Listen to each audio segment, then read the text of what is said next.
Well, so we have to do the newspapers now, and Kojo is already on standby, but of course I have to introduce Mamavi for you. Mamavi, good morning to you. Well, good morning. How are you? Chalade. Hi, Kojo. Hey, Mama BZ. Okay. How you doing? All right. Well, So, I'm good. Kojo, you do the Ghanaian Times. Headmaster Roland. Right? You do the Daily Guide. Okay. And then you do the Statesman. I'm on board. Ghanaian Times, Daily Guide, and Statesman. Yes. You want me to start? No, trouble. But don't rush. Matter. Coronavirus a day. Relax. Then, Mamavi, you do the Daily Graphic. Oh, don't worry, viewers, about what we're doing. It's just for you to get to know how the work is done. Headmaster Roland. Yes, I'll do the graphic. Then you do the New Crusading Guide. Yes, sir. You do the Publisher as well. Yes, boss. And then you do the Go Straight Business.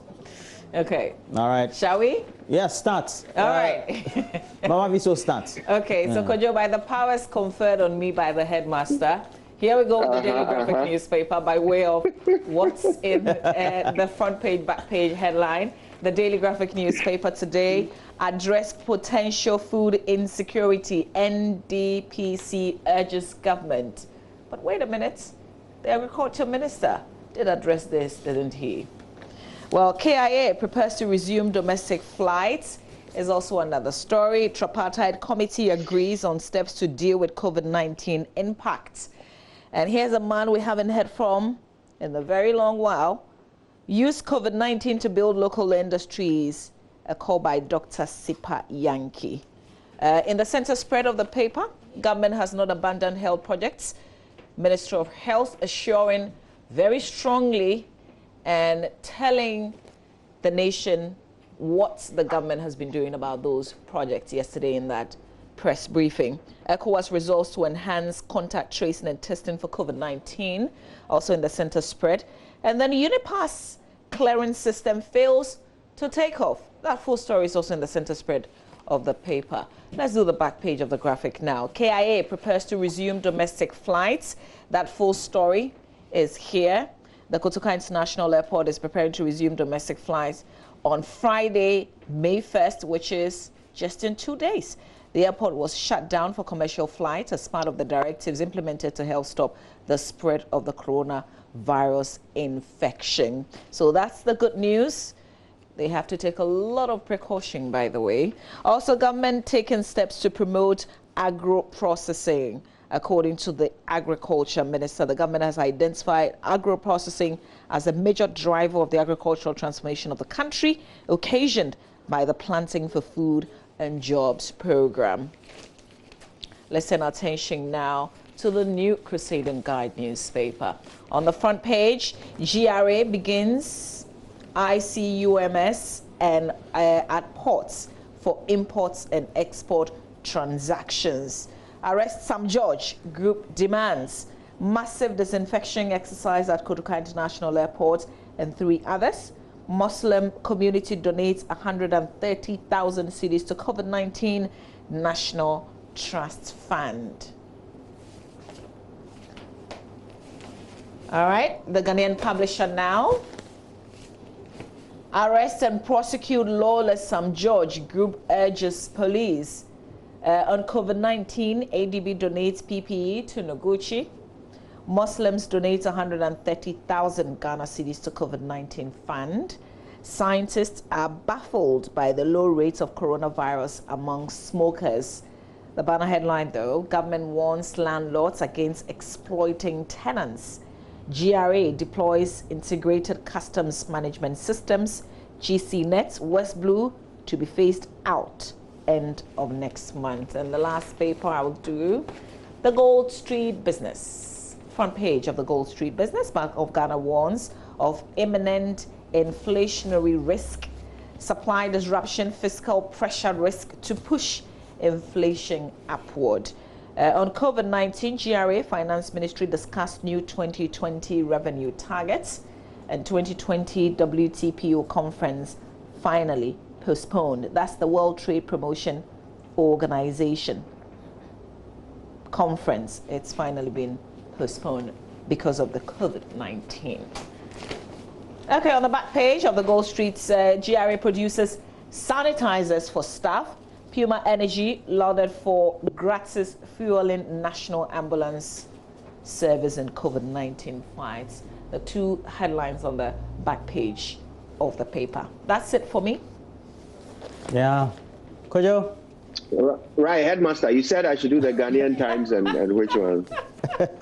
I said you should do Ghanaian Times, Statesman, and you have Daily Guide. All right, let's start with the Ghanaian Times then. And on the front page this morning, COVID-19 combat, KNUST and another develop rapid diagnostic test kits. We'll be talking to them later on the show about this. And it's to support the testing regime in Ghana. Very exciting news. We'll learn more. COVID-19, Zoom Lion disinfects Kotoka and 3 other airports. That's also in on the front page of the Times. Confirmed COVID-19 cases now 1,671, 16 die, 188 recover. Always an important story, part of the story that must be told, the recoveries. Also on the front page this morning, dialogue with employees over COVID-19. National Tripartite Committee urges employers. And integrated customs management system takes off to become mandatory by June, and this is according to the GRA. I suspect this is the Unipass system being described here, the integrated customs management system.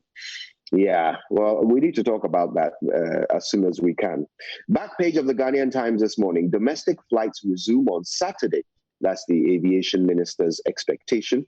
Of course, we heard from our very own Maxwell Agbagba, who spoke to him. CDA procures 1,300 outboard motors for Fisher Folk. Good news for them. Let's look at the center spread. And it's basically the same stories from the front. Upper East region confirms 10 new COVID-19 cases. That is also in the center. Right. Now, you also wanted which two papers?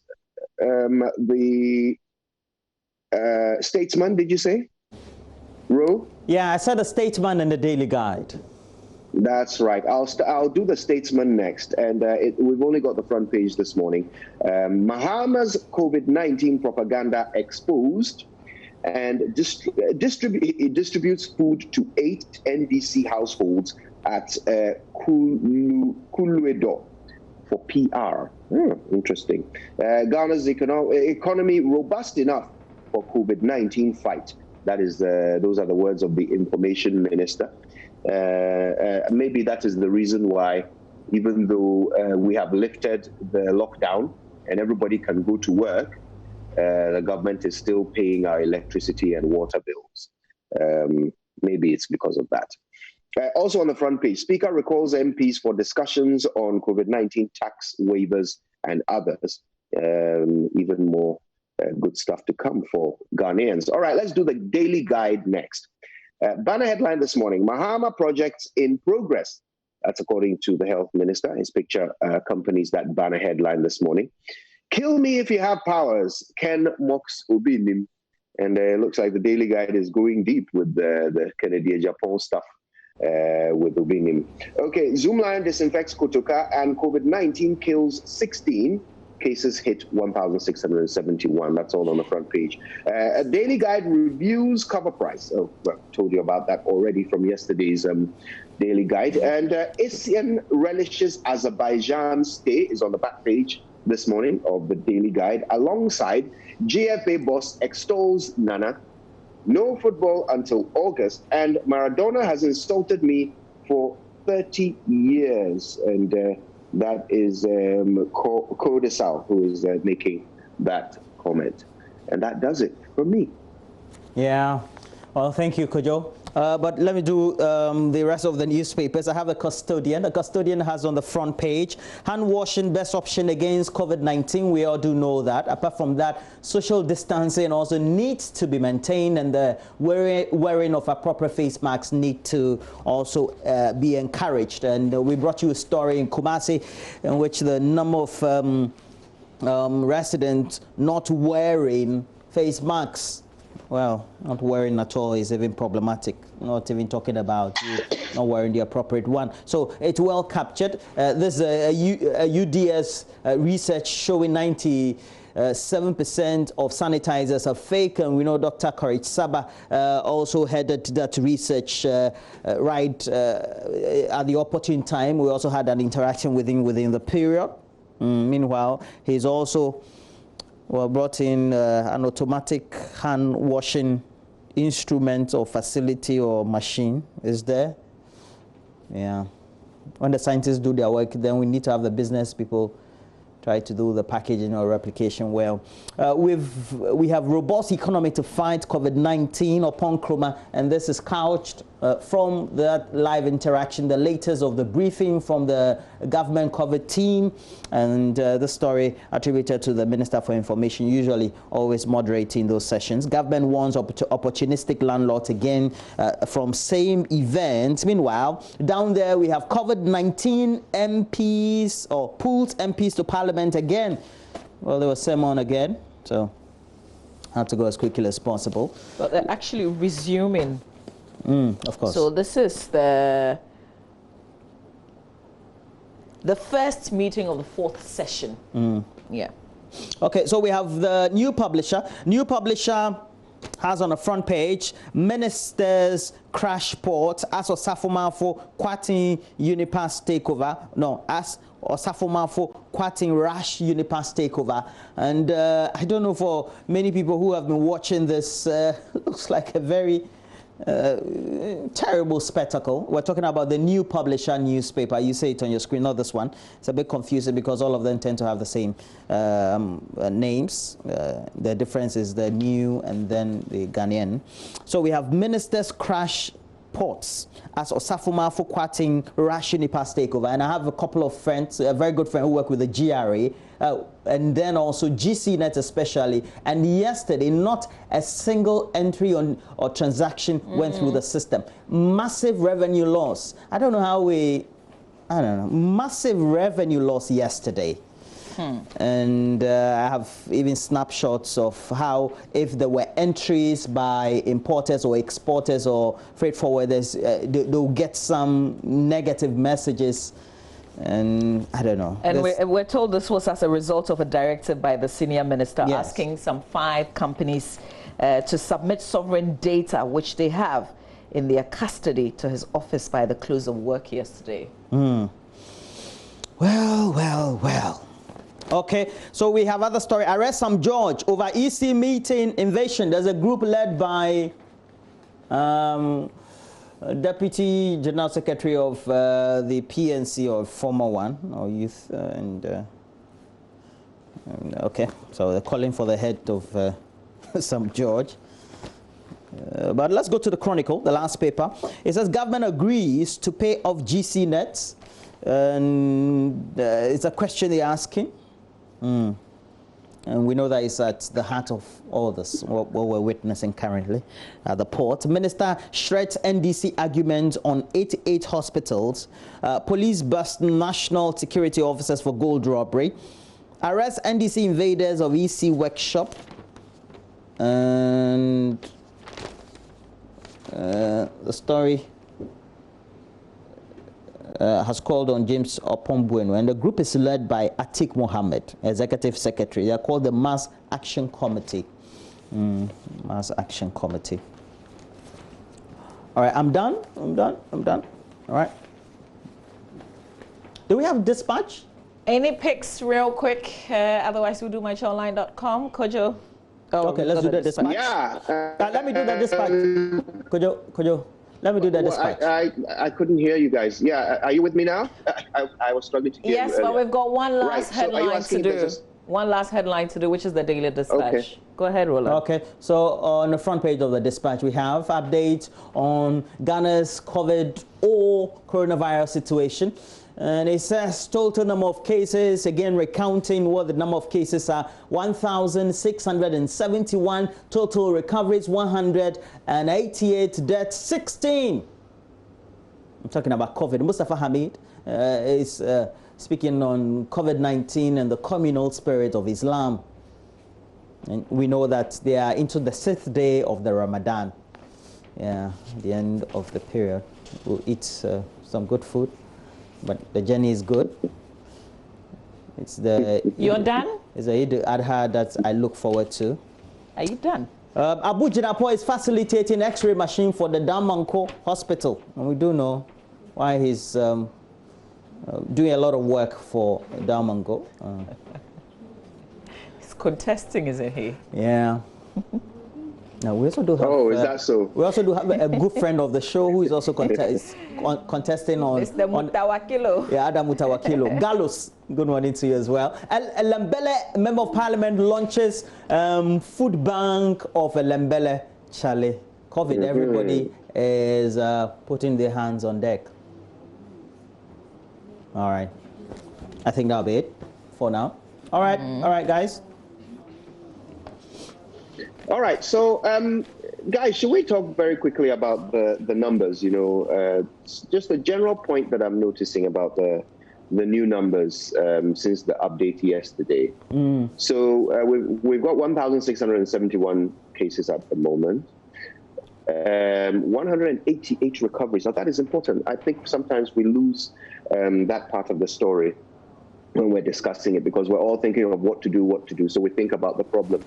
But 188 people are now better. In Ghana, we do the double test method. So you have to test you have to test negative twice, and then you are classified as, cured or recovered. And there are quite a number of people at the moment who are waiting for their second negative test so that they can also be added to the recovered number. So there is some hope there. The distribution across the country is worrying, but, well, it is not unexpected. The thing I want us to pay attention to is the death rate. So now we have 16, which means that in the past 24, 48 hours, we have basically added another 50% because it was about 11 deaths. Now we're at 16. So we've added almost 50% to the number. Now, it's still a low number, 16, But what we have to start doing is we should look at the number of deaths as a percentage of the number of resolved cases, not a percentage of the number of positive cases. Okay, so of the resolved cases, that is cases which have resulted in either recovery or death, the total is I think at the moment we have 204 of such cases. Okay, 204 resolved cases. And out of the 204, 16 of them have resulted in death. So actually, you're looking at something close to about 8%. Okay, we have about 8% death rate out of all resolved cases, which is still better than the world number, which is almost 20% of all resolved cases, according to the World Health Organization website.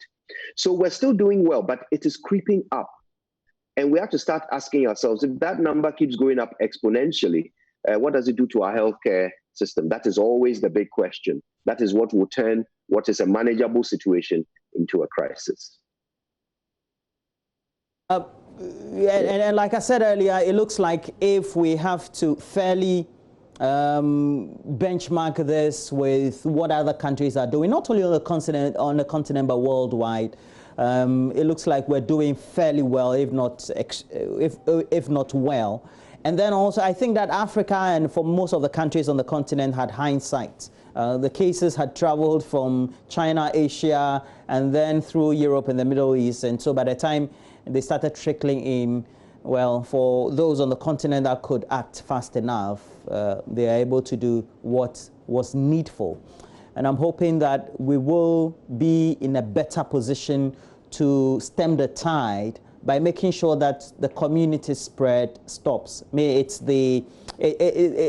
one thing that for the many health professionals that we tend to talk to, they are worried about. Because you go to the OPDs for some of the referral regional hospitals or the district hospitals, they're seeing cases that they suspect to be ultimately, and suspicion is not a definite one in Accra, especially if not Kumasi. So we're hoping that ultimately we'll we'll come to an end to this, and we'll resume some normalcy. But do you think that ultimately we could come to a situation where we still have it in communities, but look, we'll have nothing else to do but to just live with it? I think that's what the scientific community is predicting, Kojo.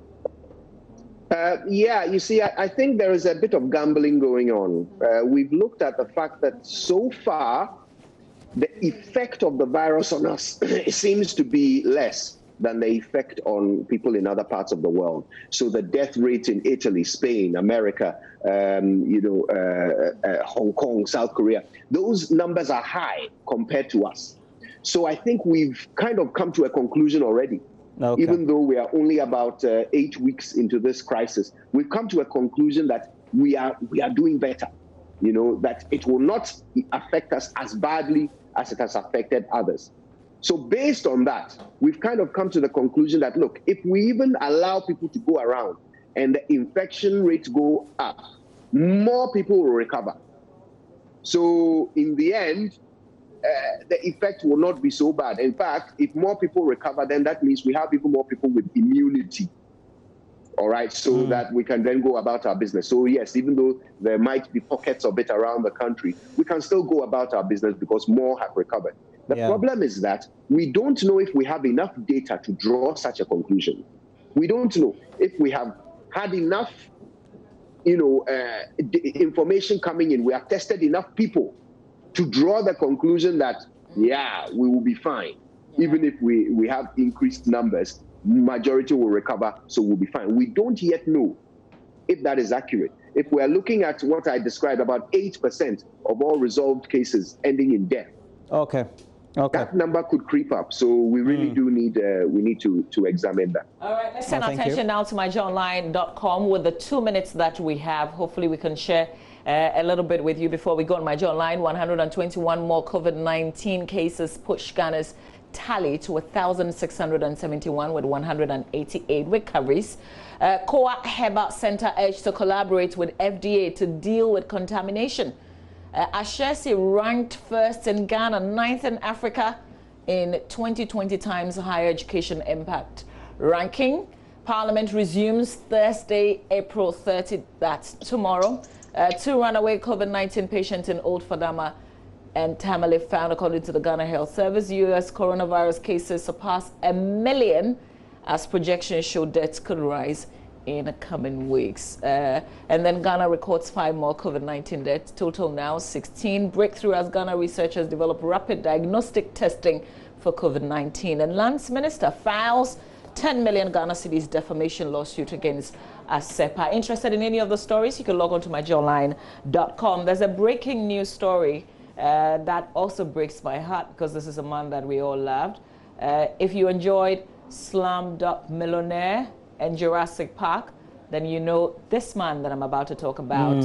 We're just getting the news from the BBC that he's died. That's Irfan Khan, known internationally for roles in Slumdog Millionaire and Jurassic Park. Dies at the age of 53. That's absolutely heartbreaking. And for a lover of Hindi movies or Indian movies, I really will miss many of his movies. There's a particular one that is not too popular around here, but it's called Lunchbox. Yeah, it's very beautiful, very bizarre or surreal movie, I have to say. There are people tweeting. Yes, Kojo, you wanted to say something. I was just going to say, Irfan Khan is one of the Indian film stars who has crossed over into Hollywood very successfully. Exactly. Apart from Jurassic Park, he was also in the movie with Tom Hanks from the book he did Angels and Demons. No, the Da Vinci Code, Angels and Demons, Inferno. Inferno is the one I'm thinking about. That was a very high-grossing movie. He was also in it, as well as The Life of Pi. And many other very big Hollywood productions. He will be missed by many. Absolutely. He had a wonderful speaking voice and those droopy eyes. Oh, goodness. Yeah, we'll bring you a lot more in show business later in this morning. Right now, though, we have to bring you sports. There are 2 leagues in France that have suspended. Well, they actually ended those leagues. What is the Ghana situation, the Africa situation? Benedict has got details of that. Stay with us.